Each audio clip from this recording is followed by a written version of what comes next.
Di sebuah desa kecil di Wonosobo, hidup Pak Wiryo, seorang petani biasa yang tiba-tiba mendadak kaya raya. Rumahnya berubah megah, mobil mewah berjejer, sawahnya luas tak terbatas. Tapi di balik kekayaan itu, tersimpan rahasia kelam, pesugihan, yang menuntut tumbal nyawa dari keluarganya sendiri. Satu persatu keluarganya meninggal dengan cara misterius. Warga mulai curiga, tapi tak ada yang berani bertanya. Sampai akhirnya, seseorang mencoba mengungkap kebenaran dan menyesal seumur hidup.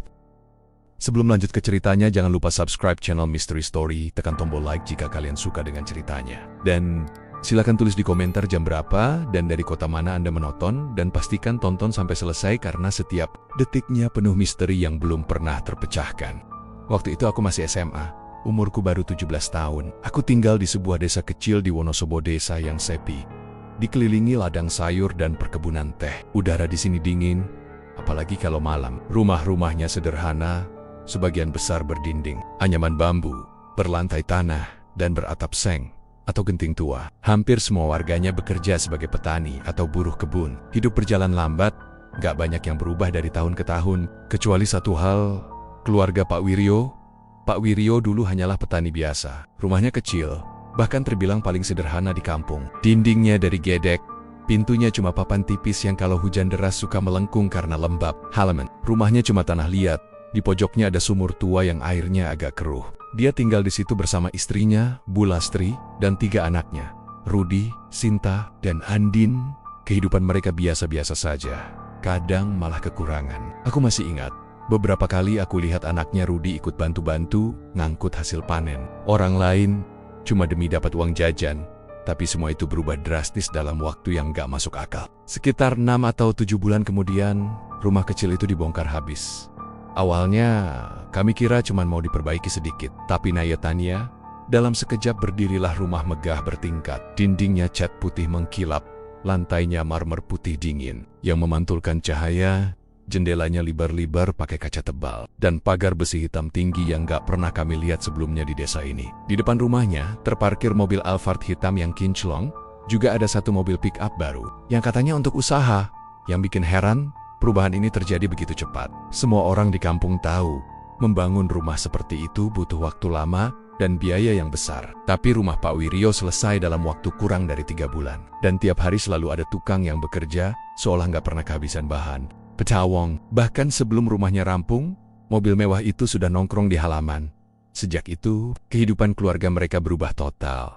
Bu Lastri mulai jarang kelihatan di pasar. Katanya, sekarang semua kebutuhan rumah dibelikan dari kota. Anak-anaknya juga tiba-tiba pakai HP mahal, baju branded, bahkan sepatu mereka harganya entah berapa juta. Kalau jalan ke sekolah, Andin, si bungsu, diantar supir pribadi orang-orang di kampung, tentu saja heboh. Tapi kalau ada yang bertanya langsung ke Pak Wiryo, jawabannya selalu sama. Dia bilang ini hasil kerja keras dan rezeki dari Tuhan.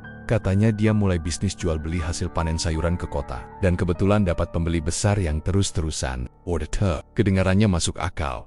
Tapi ada satu hal yang bikin banyak orang ragu. Gak ada yang pernah melihat dia banner-banner kerja di sawah atau kebun lagi. Bahkan dulu dia rajin ikut kerja bakti. Sekarang dia hampir gak pernah kelihatan keluar rumah kecuali naik mobil. Gosip pun mulai beredar. Ada yang bilang dia dapat warisan dari keluarganya di luar kota, ada yang bilang dia menang lotre, tapi ada juga bisikan-bisikan yang lebih gelap. Beberapa tetua desa berbisik bahwa kekayaan itu nggak wajar, apalagi datang secepat itu. Aku sendiri awalnya nggak terlalu peduli. Bagiku, kalau orang sukses ya bagus. Tapi suatu malam, waktu aku sedang duduk di teras rumah sambil makan gorengan, bapakku pulang dari pos ronda. Dia duduk di kursi bambu, mengambil segelas teh hangat, lalu berkata pelan, seperti takut didengar. Orang lain, kabar-kabarnya, Pak Wiryo itu ikut pesugihan. Aku menoleh, sedikit terkejut. Pesugihan apaan, Pak? Tanyaku setengah bercanda. Bapak memandangku sebentar, lalu melanjutkan. Tapi yang minta tumbal keluarganya sendiri. Aku tertawa kecil. Yang bener, Pak. Masa iya? Zaman sekarang masih ada gituan? Bapak tidak tertawa. Dia hanya menatap ke arah jalan yang sepi, seperti pikirannya melayang ke masa lalu. Kamu nggak tahu, Le, di Wonosobo sini, banyak hal yang nggak semua orang mau bicarakan. Apalagi soal pesugihan. Kalau bukan keluarganya sendiri yang ngomong, nggak ada yang bisa buktiin. Tapi kalau tanda-tandanya udah kelihatan, ya kamu harus hati-hati. Malam itu, kata-kata bapak nggak langsung aku percayai. Aku pikir, Mungkin ini cuma omongan orang tua yang terlalu banyak dengar cerita mistis. Tapi ada satu hal yang bikin aku nggak bisa tidur nyenyak. Tatapan serius Bapak waktu mengatakannya. Bukan tatapan orang yang sedang bercanda. Hari-hari berikutnya, aku mulai memperhatikan keluarga Pak Wiryo. Memang aneh. Tiap kali aku lewat depan rumahnya, selalu tertutup rapat. Pagar besinya jarang sekali dibuka. Kalaupun terbuka, hanya untuk mobil keluar atau masuk. Kadang aku melihat ada orang asing datang, pakai pakaian rapi seperti orang kota, masuk ke dalam rumah, lalu pergi lagi setengah jam kemudian. Nggak ada yang tahu mereka siapa. Yang lebih aneh lagi, setiap malam Jumat Kliwon, selalu ada suara aneh dari arah rumah itu. Suara seperti gamelan pelan-pelan, bercampur dengan bau kemenyan yang terbawa angin. Kadang terdengar juga seperti suara orang membaca sesuatu, tapi bahasanya nggak ku kenal. Suatu malam, aku melihat sendiri sesuatu yang membuat bulu kuduku berdiri. Waktu itu sekitar jam 11 malam, aku sedang mengantar Doni, temanku, pulang. Jalan desa sepi, hanya lampu-lampu kuning redup di beberapa rumah. Saat melewati depan rumah Pak Wiryo, aku melihat dari sela pagar, ada cahaya merah berputar-putar di halaman belakangnya. Cahaya itu bukan dari lampu. Bentuknya seperti api kecil yang menari-nari. Tapi yang membuatku benar-benar merinding adalah siluet yang berdiri di tengahnya. Tinggi, tegap, tapi kepalanya seperti punya tanduk. Aku sempat berhenti melangkah, mencoba memastikan apa yang kulihat. Tapi Doni langsung menarik lenganku. "Jangan lihat lama-lama, ayo jalan," katanya cepat. Kami pun mempercepat langkah. Dan sejak itu aku tahu, gosip yang beredar mungkin ada benarnya. Perubahan drastis, rumah megah, mobil mewah, kebiasaan aneh, tamu misterius, suara gamelan, bau kemenyan, cahaya merah, dan siluet bertanduk. Semuanya bukan kebetulan, tapi aku masih mencoba menyangkalnya di pikiranku. Sampai suatu peristiwa beberapa bulan kemudian, membuatku benar-benar pergi bahwa Bapak tidak main-main waktu bilang soal tumbal keluarga itu. Sekitar 3 bulan setelah keluarga Pak Wiryo berubah jadi keluarga paling kaya di kampung, tiba-tiba kabar duka datang. Anak sulungnya, Mas Rudi, meninggal mendadak. Kabar itu nyebar cepat sekali. Pagi-pagi buta, suara kentongan dan pengumuman. Dari musola memanggil warga untuk melayat. Katanya, Rudi jatuh dari motor di jalan yang sepi dekat kebun teh. Orang yang pertama menemukannya adalah seorang pedagang sayur yang kebetulan lewat. Subuh-subuh, aku yang baru bangun langsung keluar rumah, ikut berdesakan dengan warga lain menuju rumah besar Pak Wiryo. Pagar besinya terbuka lebar, sesuatu yang jarang sekali terjadi. Begitu masuk, suasananya berat sekali. Beberapa ibu-ibu duduk di teras sambil menutupi mulut dengan tangan, matanya sembab. Di dalam rumah, terdengar suara tangisan Bu Lastri yang pecah-pecah. Seperti orang yang sudah kehabisan tenaga, aku sempat melongok ke dalam ruang tengah. Di sana, tubuh Mas Rudi sudah terbaring di atas kasur lipat, ditutupi kain putih. Beberapa laki-laki sedang memandikan jenazah di ruangan belakang. Awalnya, aku nggak terlalu ingin melihat, tapi entah kenapa kakiku malah melangkah mendekat.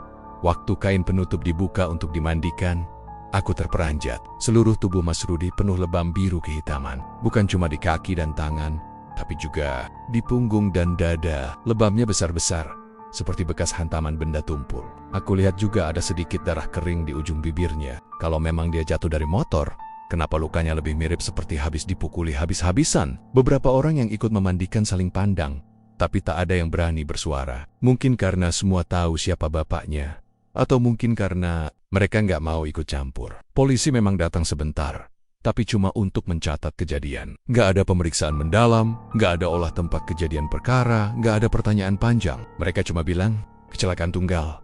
Selesai. Sepulang dari rumah itu, aku nggak bisa berhenti mikir soal lebam di tubuh Mas Rudi.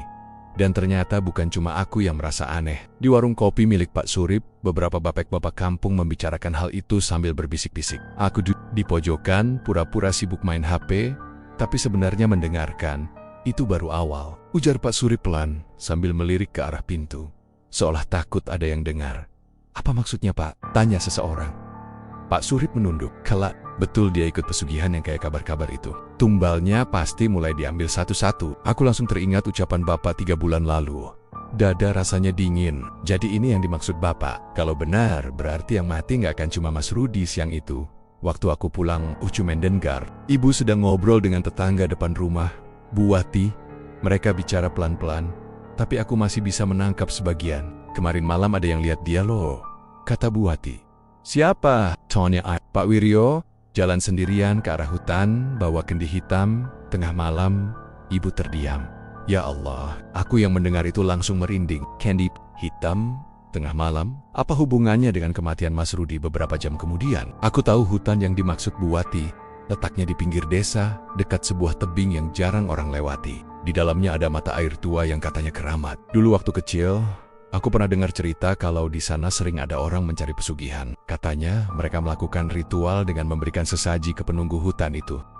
Hari berganti, tapi bayangan tubuh lebam Mas Rudi terus menghantui pikiranku. Anehnya, setelah kematian anaknya, kehidupan keluarga itu sama sekali nggak berubah jadi suram. Memang Bu Lastri kelihatan murung beberapa hari, tapi Pak Wiryo, dia justru makin sering terlihat mengendarai mobilnya ke kota. Pulang bawa barang-barang mewah. Sawah yang dia punya bertambah luas. Bahkan kabarnya dia membeli beberapa tanah baru di desa sebelah. Warga kampung mulai melihat keluarga itu dengan tatapan berbeda. Ada rasa curiga bercampur takut. Kalau lewat depan rumahnya, orang-orang cenderung menunduk. Tidak ada yang berani menanyakan soal malam sebelum kematian Rudi.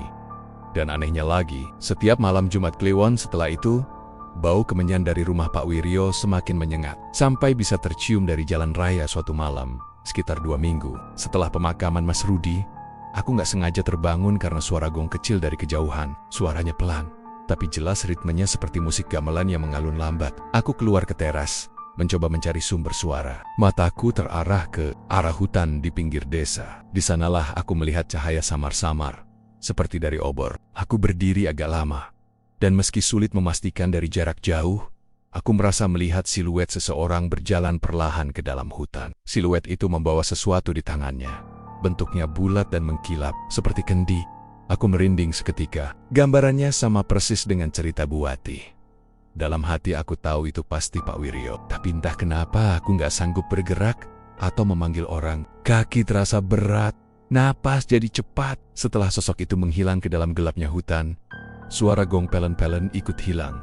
Keesokan paginya, aku mencoba menanyakan hal itu ke bapak, tapi dia cuma menatapku sebentar lalu berkata singkat, "Jangan ikut campur, Le.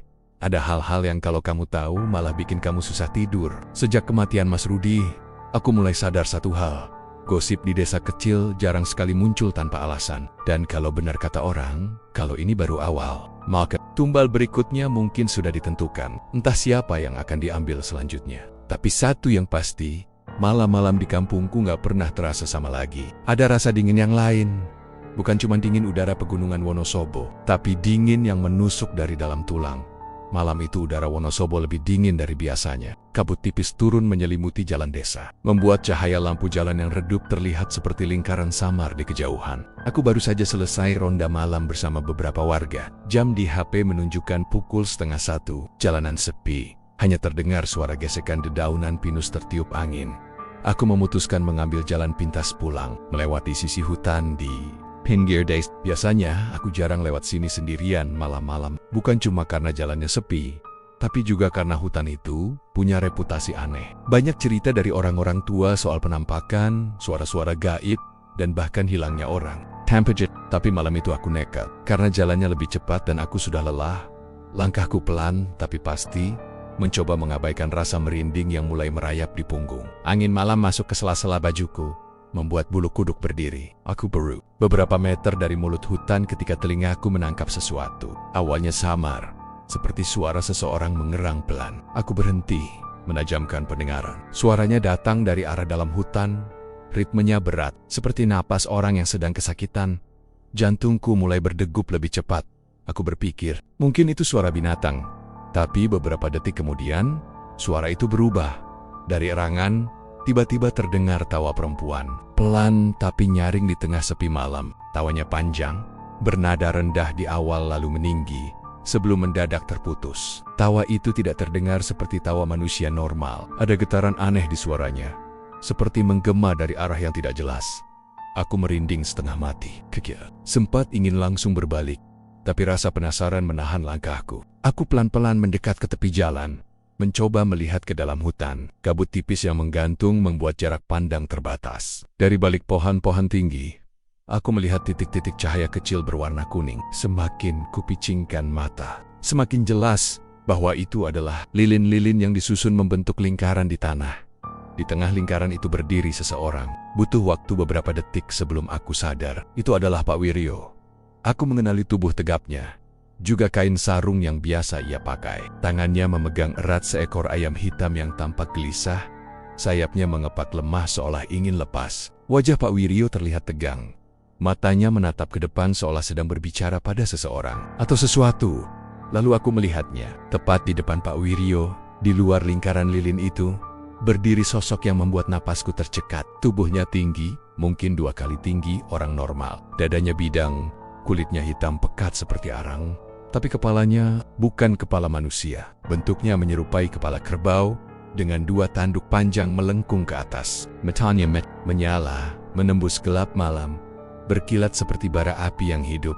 Aku terpaku di tempat, rasa takut membeku di seluruh tubuh. Sosok itu bergerak pelan, mendekat sedikit ke arah Pak Wiryo, dan setiap kali dia bergerak, tanah di sekitarnya tampak bergetar halus. Aku tidak mendengar mereka berbicara, tapi entah kenapa, aku merasa ada sesuatu yang sedang dinegosiasikan. Di antara mereka, tiba-tiba, Pak Wiryo mengangkat ayam hitam itu tinggi-tinggi. Suara ayam berkokok keras, tapi cepat terputus oleh gerakan cepat tangannya. Darah segar muncrat ke tanah, mengalir ke arah lilin-lilin yang menyala. Angin malam yang sebelumnya dingin mendadak terasa berat dan panas. Lilin-lilin itu bergetar. Nyalanya, seperti ditiup dari bawah, sosok berkepala kerbau itu mengangkat kepalanya, mengeluarkan suara napas berat, hampir seperti dengusan sapi, tapi bercampur suara geraman yang membuat gigi gemeretuk. Aku merasakan dadaku sesak, seolah udara di sekitar menipis. Suara tawa perempuan tadi terdengar lagi, tapi kali ini jauh lebih dekat, seperti berputar-putar di antara pohon. Aku sadar aku harus pergi. Perlahan aku mundur, berusaha tidak menimbulkan suara. Tapi entah bagaimana, ranting kering di bawah kakiku patah, crack. Suara itu terdengar jelas di tengah sunyi. Jantungku langsung meloncat ke tenggorokan. Sosok bertanduk itu menoleh cepat. Matanya merah itu menatap tepat ke arahku. Rasanya seperti dadaku ditusuk tatapannya. Tubuhku kaku tak bisa bergerak. Aku menelan ludah, memaksa kakiku bergerak. Langkah, lalu 2 langkah. Kemudian aku lari sekengkeng-kengkeng-nia tanpa berani menoleh. Nafasku memburu, telingaku berdenging, tapi aku merasa seperti ada yang mengikutiku dari belakang. Di antara langkah-langkah panik, aku mendengar suara berat itu. Seperti binatang besar, berlari pelan. Menjaga jarak tapi tetap membuntuti. Begitu keluar dari area hutan dan kembali ke jalan desa yang lebih terang, suara itu menghilang. Aku terus berlari sampai tiba di rumah. Tanganku gemetar waktu membuka pintu. Bapak yang masih duduk di ruang tamu kaget melihat wajahku pucat. Aku bilang hanya capek ronda, tidak berani menceritakan apa yang kulihat. Malam itu aku tidak bisa tidur. Setiap kali memejamkan mata, yang kulihat hanya mata merah itu, berkilat di tengah gelap, menembus jarak, seolah masih mencari-cari aku. Rasanya seperti tatapan itu menempel di kepalaku. Keesokan harinya, aku sengaja tidak keluar rumah terlalu sore. Sejak malam itu, aku memutuskan tidak akan pernah lewat jalan pinggir hutan sendirian lagi. Dan setiap kali malam Jumat Kliwon tiba, aku pastikan semua pintu rumah terkunci rapat, tirai tertutup, dan lampu dinyalakan. Karena entah kenapa dari kejauhan, aku selalu bisa mencium bau kemenyan yang terbawa angin, bercampur samar-samar dengan bau darah ayam. Sejak malam aku melihat Pak Wiryo di hutan. Perasaan gak enak terus nempel di dada. Awalnya aku masih mencoba menenangkan diri, berpikir kalau itu cuma kebetulan, atau aku salah lihat. Tapi enggak lama. Kemudian semua pikiran itu runtuh. Suatu pagi, kampungku dihebohkan dengan kabar kalau istri Pak Wiryo meninggal. Orang-orang datang berbondong-bondong ke rumahnya. Aku ikut datang, pura-pura mau takziah. Padahal dalam hati aku cuma ingin memastikan sendiri rumah Pak Wiryo sudah penuh pelayat. Aroma wangi bunga bercampur bau dupa memenuhi ruangan. Aku ikut berdiri di pinggir, mencoba melihat wajah almarhumah. Yang kulihat bikin bulu kudukku langsung meremang. Matanya terbuka lebar menetap kosong ke langit-langit, bibirnya membiru, seperti orang yang kehabisan napas. Tapi yang aneh, tidak ada tanda-tanda dia sakit sebelumnya. Katanya, semalam dia tidur seperti biasa, tapi paginya ditemukan sudah tidak bernyawa. Warga berbisik-bisik menyebutnya serangan jantung. Tapi, aku tahu, itu bukan serangan jantung. Tatapan matanya terlalu mengerikan untuk orang yang meninggal. Tenang, itu seperti tatapan orang yang melihat sesuatu yang menakutkan. Sebelum nyawanya diambil, Pak Wiryo sendiri tampak tenang. Bahkan terlalu tenang untuk ukuran orang yang baru kehilangan istri. Dia menerima tamu, menyapa semua orang, dan hanya sesekali pura-pura menyeka mata. Tapi aku yang memperhatikannya dari jauh bisa melihat kalau tatapannya kosong, tidak benar-benar berduka. Entah kenapa, ada senyum tipis yang beberapa kali muncul di sudut bibirnya. Baru 3 hari setelah pemakaman, kabar buruk datang lagi. Kali ini menimpa anak keduanya, Sinta. Gadis itu baru 17 tahun, cantik, periang, dan dikenal ramah sama semua orang. Waktu itu sore menjelang maghrib, Sinta pamit mandi. Tapi sampai azan Isya, dia nggak keluar dari kamar mandi. Ibunya sudah nggak ada, jadi hanya ada Pak Wiryo dan adik bungsunya di rumah. Pak Wiryo yang curiga, akhirnya mendobrak pintu. Tubuh Sinta ditemukan mengambang di bak mandi. Airnya sudah dingin, rambutnya terurai dan matanya terpejam rapat. Anehnya, tidak ada tanda-tanda dia terpeleset atau tenggelam. Bak itu tidak terlalu dalam, dan Sinta bukan anak yang mudah terpeleset. Polisi tidak dipanggil. Katanya ini murni kecelakaan. Tapi aku tahu, ini bukan kecelakaan. Yang membuat semuanya makin aneh. Setelah kematian istri dan anak keduanya, harta Pak Wiryo bukannya berkurang karena biaya pemakaman, malah bertambah. Dia membeli 2 petak sawah lagi, membangun gudang baru, bahkan mempekerjakan beberapa buruh panen. Rumahnya semakin ramai dengan barang-barang baru yang harganya jelas nggak murah. Mobil Alphard Nia kini ditemani mobil Fortuner hitam yang masih mulus seperti baru keluar dari dealer. Warga mulai berani membicarakan hal ini di warung kopi. Aku bilang apa? Ini pasti pesugihan, kata salah satu bapak sambil menyeruput kopi. Tiap ada keluarganya yang mati, hartanya nambah. Mana mungkin itu kebetulan? Ada yang mengangguk setuju, ada juga yang mencoba menyangkal karena takut. Kalau Pak Wiryo mendengar, aku sendiri nggak berani ikut nimbrung. Tapi di kepala, potongan-potongan kejadian mulai tersusun. Malam di hutan, sosok berkepala kerbau, ayam hitam dan darah. Lalu tumbal pertama, Mas Rudi. Sekarang tumbal kedua, istrinya. Dan tumbal ketiga, Sinta. Semua terjadi berurutan. Seperti ada jadwal yang sudah diatur. Yang bikin aku makin yakin adalah malam setelah kematian Sinta.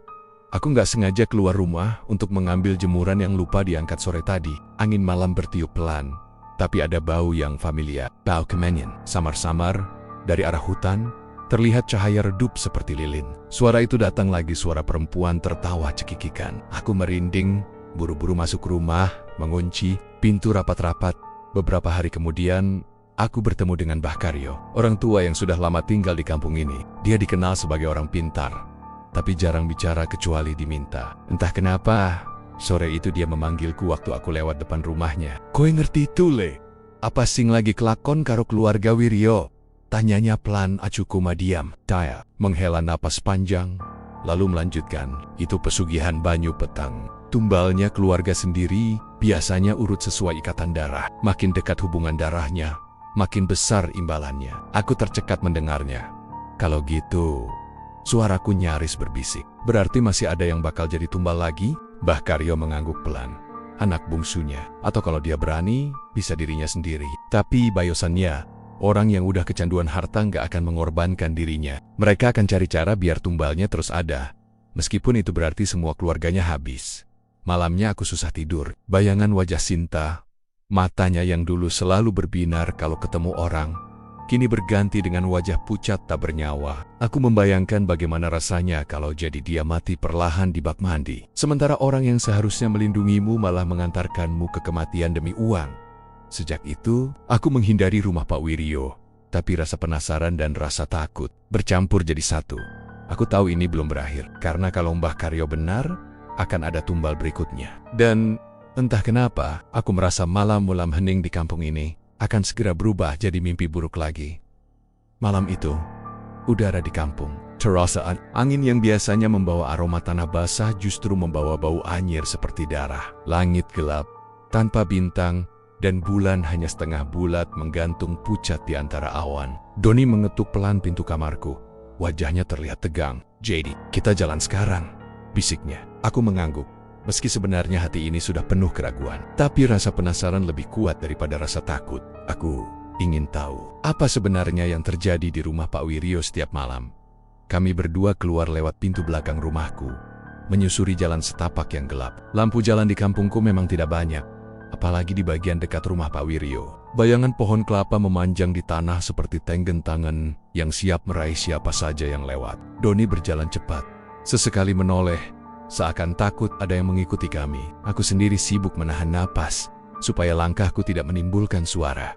Sampai di dekat pagar rumah Pak Wiryo, kami berjongkok di balik semak. Dari sini, aku bisa melihat jelas rumah itu. Lampu terasnya mati, tapi dari dalam ada cahaya redup yang berkelap-kelip, seperti cahaya lilin atau obor. Anehnya, suasananya terlalu sepi. Tidak ada suara TV, tidak ada suara orang bicara, hanya suara serangga malam. Aku menyentuh lengan Doni dan memberi isyarat untuk merayap lebih dekat. Kami bergerak perlahan, hati-hati agar tidak menimbulkan suara. Begitu sampai di dekat pagar, aku bisa melihat ke ruang tamu melalui jendela yang kacanya sebagian terbuka. Di dalam, aku melihat sesuatu yang membuat darahku langsung dingin. Ada sosok hitam tinggi besar, berdiri diam di tengah ruang tamu. Sosok itu tidak seperti manusia biasa. Bentuk tubuhnya besar, bahunya lebar, dan dari kepalanya menjulang 2 tanduk panjang yang melengkung ke belakang. Wajahnya tidak sepenuhnya terlihat, tapi tubuhnya seperti kabut pekat yang bergerak perlahan, seakan hidup. Pak Wiryo sendiri duduk di lantai, menghadap sosok itu. Dia membungkuk, memegang sesuatu di tangannya. Aku memicingkan mata, mencoba melihat lebih jelas. Lalu tamparan dingin, aku sadar apa yang dia pegang sepotong hati ayam mentah. Darahnya masih menetes ke lantai, membentuk genangan kecil. Dengan santai, Pak Wiryo mengangkat potongan itu ke mulutnya, menggigitnya perlahan. Suara kunyahannya jelas terdengar, basah dan menjijikan. Aku hampir memuntahkan isi perutku, tapi Doni buru-buru menepuk pundakku, menyuruhku diam. Wajahnya pucat, matanya membesar penuh ketakutan. Dia berbisik nyaris tak terdengar, "Kita harus cabut sekarang." Aku mengangguk cepat, tapi sebelum kami sempat bergerak, sesuatu membuatku membik. Sosok bertanduk itu menoleh. Gerakannya lambat, tapi matanya, oh Tuhan, matanya seperti bara api, menyala merah terang di kegelapan. Sorotan itu langsung terkunci pada kami, menembus daun semak dan kegelapan malam. Rasanya seperti tubuhku disambar. Listrik dingin tapi menusuk. Doni langsung menarik tanganku, memaksa aku berlari. Kami berlari tanpa peduli suara ranting patah atau daun kering yang terinjak. Tapi anehnya, meski kaki kami melaju secepat mungkin, aku bisa merasakan sesuatu di belakang kami. Seperti langkah kaki berat yang mengikuti, tapi ketika aku menoleh sekilas, tidak ada siapa-siapa. Hanya bayangan gelap di kejauhan, berdiri diam di pagar rumah Pak Wiryo, dengan mata merah yang masih menyala. Sampai di rumahku, kami langsung masuk tanpa bicara. Nafas kami terengah-engah. Doni menutup pintu ropit-ropit, lalu bersandar, memegangi dadanya. "Kita nggak boleh cerita sama siapa-siapa," katanya dengan suara gemetar. "Kalau dia tahu kita lihat, kita bisa." Dia tidak melanjutkan kalimatnya, tapi aku tahu maksudnya. Malam itu aku tidak bisa tidur. Setiap aku memejamkan mata, aku melihat mata merah itu lagi. Tatapan yang tidak hanya melihat, tapi seperti masuk ke dalam pikiranku. Beberapa kali aku merasa seperti ada yang berdiri di luar jendela, mengamati. Aku berdoa pelan, berharap malam segera berlalu. Keesokan paginya, Doni tidak datang ke sekolah. Aku berpikir mungkin dia masih takut atau pura-pura sakit. Tapi siangnya, aku mendengar kabar dari tetangga bahwa Doni demam tinggi sejak subuh. Katanya dia mengigau, menyebut-nyebut soal mata merah dan tanduk besar. Ibunya bingung karena tubuh Doni panas sekali, tapi telapak tangan dan kakinya dingin seperti es. Aku ingin menjenguk, tapi bagian dari diriku takut. Bagaimana kalau sosok itu sudah menandai kami? Bagaimana kalau kejadian semalam bukan sekadar kebetulan, tapi bagian dari sesuatu yang lebih besar? Malam berikutnya, rasa penasaran kembali melawan rasa takutku. Aku berdiri di depan jendela kamar, memandangi jalan gelap menuju rumah Pak Wiryo. Tidak ada cahaya lilin malam ini, tapi aku bisa merasakan hawa yang sama, hawa dingin yang menusuk tulang, seolah malam itu sendiri sedang memperhatikan aku. Aku tahu, sejak malam di rumah Pak Wiryo itu, hidupku tidak akan sama lagi. Sesuatu sudah melihatku, dan aku tidak yakin aku bisa lari selamanya. Malam itu hujan turun sejak maghrib, deras, dan tanpa henti. Angin menderu membuat genteng-genteng tua di rumah-rumah kampung bergetar. Petir sesekali menyambar, memecah kegelapan menjadi kilatan putih menyilaukan. Aku sedang duduk di beranda rumah sambil memeluk lutut, mencoba menikmati suara hujan, ketika suara jeritan itu terdengar. Jeritan perempuan, nyaring, putus asa, seperti seseorang yang sedang diseret paksa. Sumbernya jelas dari arah rumah Pak Wiryo. Aku langsung berdiri, jantungku memacu cepat. Dari ujung jalan, terlihat beberapa tetangga berlari sambil membawa senter. Aku ikut berlari, basah kuyup meski baru beberapa langkah. Rasa takut sudah menempel di dada, tapi langkah kakiku tak mau berhenti.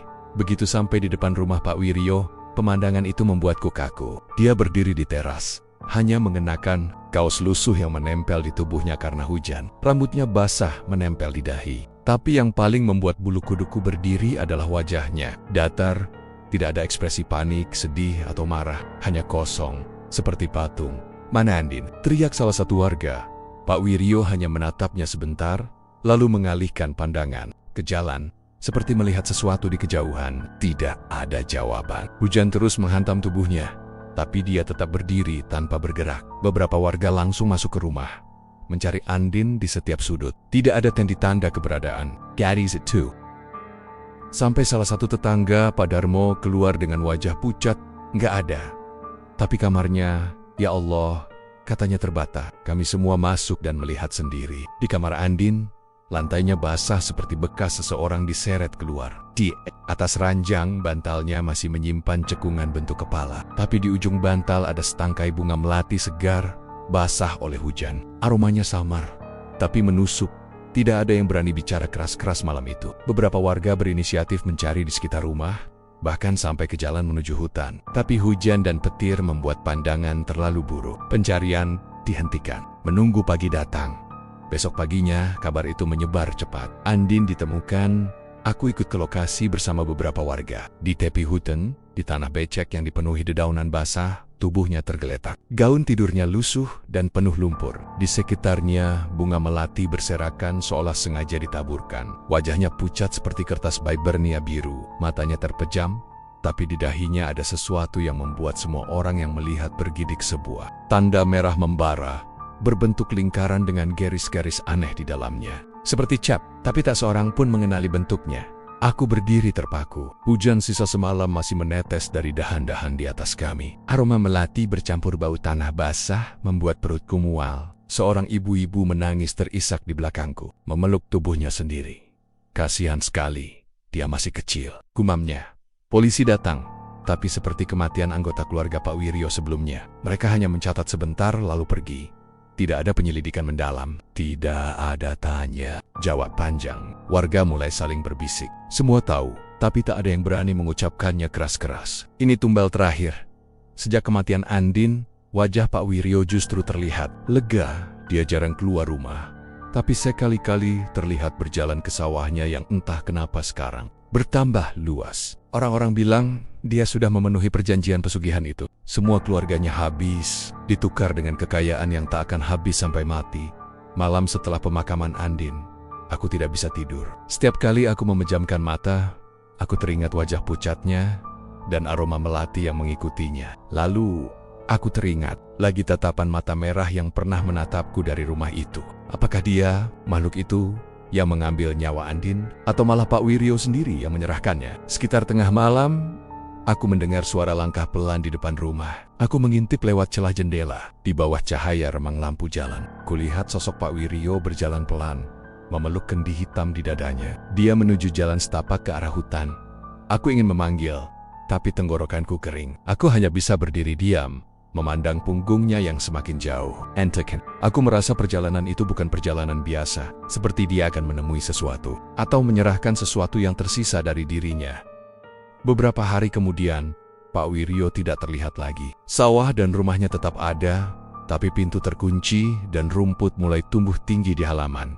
Tidak ada yang tahu kemana dia pergi. Warga hanya bisa menebak-nebak, dan sebagian besar memilih tidak membicarakannya lagi. Tapi aku tahu satu hal malam itu. Saat dia membawa kendi hitamnya, dia tidak kembali sendirian. Sejak saat itu, setiap kali aku melewati tepi hutan, aku mencium aroma melati yang tiba-tiba muncul entah dari mana. Dan di antara desir angin, kadang aku mendengar suara tawa perempuan muda, tipis, menggantung di udara. Aku tak pernah berani menoleh mencari sumbernya. Aku tahu, itu bukan suara manusia lagi. Itu adalah sisa dari Andin. Atau mungkin, sesuatu yang sudah mengambilnya sepenuhnya. Setelah semua keluarganya habis, kampung jadi terasa berbeda setiap kali melewati rumah Pak Wiryo. Dulunya rumah itu sederhana. Catnya kusam, halaman penuh semak. Sekarang, temboknya tinggi, menjulang dengan gerbang besi yang baru dicat, halaman luas tanpa sehelai rumput pun yang tak terpotong rapi. Dari luar terlihat megah, Tapi anehnya, selalu terasa dingin, seperti ada kabut tipis yang tak pernah pergi. Walau siang terik sekalipun, orang-orang tahu kekayaan itu bukan datang dari kerja keras. Mereka tahu, tapi tak berani membicarakannya. Setiap kali ada yang mulai mengungkit, yang lain akan sepat-sepat menyuruh diam. Seolah-olah sekadar menyebut namanya bisa mengundang sesuatu yang tak diinginkan. Tapi malam-malam di kampung kami tidak pernah benar-benar sunyi sejak saat itu. Hampir tiap malam, dari arah rumah besar itu, terdengar suara tangisan perempuan. Kadang lirih, seperti isak tertahan. Kadang meraung, membuat bulu kuduk meremang. Orang bilang, itu suara arwah istri dan anak-anaknya yang dipanggil pulang, tapi tak pernah diizinkan masuk lagi. Ada juga yang percaya, suara itu hanyalah bagian dari perjanjian suara-suara yang harus terus ada, agar harta tak berhenti mengalir. Suatu sore, langit mulai memerah karena matahari hampir tenggelam. Aku pulang dari sawah lewat jalan yang jarang kulalui yang melewati depan rumah Pak Wiryo. Aku tertegun ketika melihat dia duduk di teras, sendirian.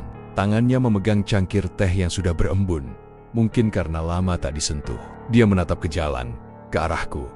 Sekilas senyumnya biasa saja, bahkan seperti orang yang ingin menyapa. Tapi ketika matanya bertemu mataku, seluruh tubuhku membeku. Mata itu bukan mata manusia biasa, terlalu gelap, terlalu dalam, dan di tengahnya ada kilatan merah tipis seperti bara api yang hampir padam. Aku berusaha berpura-pura tidak melihat, menunduk, lalu berjalan cepat melewatinya. Tapi entah kenapa, dari ujung mataku aku tahu dia masih mengikutiku dengan tatapan itu, sampai aku hilang di tikungan waktu berjalan. Sekarang sudah hampir 5 tahun sejak kejadian terakhir, sejak Andin ditemukan tak bernyawa di tepi hutan. Rumah itu tetap berdiri megah, gerbang besinya mulai berkarat di beberapa sudut, tapi dari sela-sela pagar terlihat bahwa halamannya tetap terawat. Yang aneh, tak ada seorang pun yang pernah melihat Pak Wiryo keluar lagi. Tidak ke sawah, tidak ke pasar, bahkan tidak ke masjid.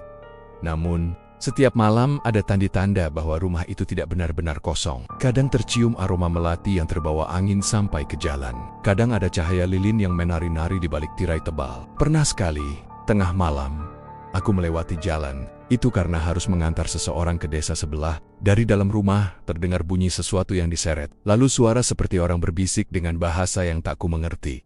Rumor semakin banyak. Ada yang bilang, Pak Wiryo masih memberi persembahan untuk mempertahankan kekayaannya. Tapi keluarganya sudah habis. Dia mulai mencari pengganti dari luar. Anak-anak kecil di kampung dilarang bermain terlalu dekat ke rumah itu.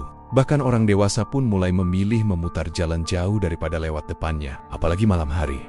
Tapi cerita yang paling membuatku sulit tidur datang dari seorang tukang ojek bernama Ranto.